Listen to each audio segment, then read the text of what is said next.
आवारा श्वानों की नसबंदी कार्य के एंटीडीबीज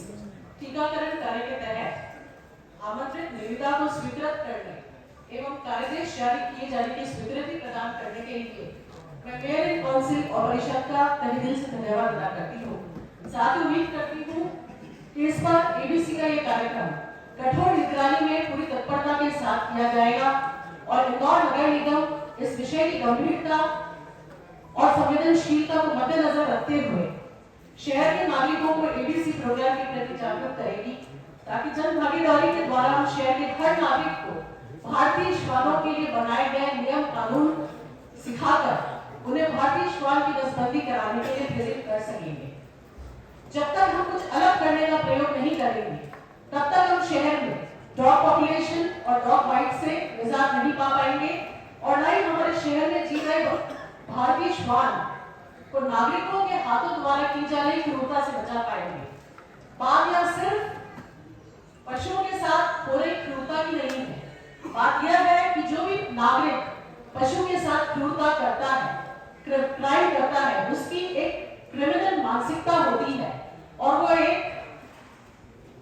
क्रूर समाज का रचयिता बनता है। आज परिषद सभागृह में बैठे सभी जनप्रतिनिधिगण सदस्यों से निवेदन करना चाहती हूँ कि हमारे संपूर्ण सरकारी दस्तावेजों में से आवारा कुत्ता शब्द का प्रयोग बंद करके कम्युनिटी डॉग्स या सामुदायिक श्वान का शब्द का हम बोलचाल की भाषा में उसका उपयोग करें और इन जीवों को आवारा संबोधित, जब तक हम इन जीवों को आवारा संबोधित करते रहेंगे तब तक हम में से कोई भी नागरिक या तक कि हम भी इनकी जिम्मेदारी लेने के लिए आगे नहीं आएंगे। और चूंकि ये जीव भी समाज का एक हिस्सा है और इस कारण शहर की सभ्यता तो सिर्फ तभी नजर आती है जब हम इन जीवों को भी आम बोलचाल की भाषा में सम्मान के साथ संबोधित करते हैं। इंदौर शहर के नागरिक आज डॉग बाइट की समस्या से जूझ रहे हैं और हर समस्या का निदान, हर समस्या का सॉल्यूशन सिर्फ क्रूरता नहीं होती। कुछ समस्याओं का निदान जो होता है वो अपने मन में दया भाव पैदा करने से भी होता है। तो पहले तो हम अपने अंदर एक दया भाव जागृत करें। इसी कारण अगर हम एबीसी के प्रोग्राम को सशक्त बनाना चाहते हैं और इंदौर के नागरिकों को डॉग बाइट से बचाना चाहते हैं, तो हमें नागरिकों को गली के कुत्ते के प्रति भी उसी तरह से दया भाव पैदा करना सिखाना होगा। और हमारे देश के संविधान अनुच्छेद 51A भी हमें यही कहता है कि प्राणी मात्र के प्रति दया भाव रखना ही मनुष्य का कर्तव्य है। मैं परिषद में यह प्रस्ताव रखती हूँ कि माननीय मध्य प्रदेश न्यायालय द्वारा जारी आदेश का अनुपालन करते हुए एबीसी प्रोग्राम की जागरूकता नागरिकों तक पहुंचानी होगी। अंत में इस विषय पे मैं राष्ट्रपिता महात्मा गांधी के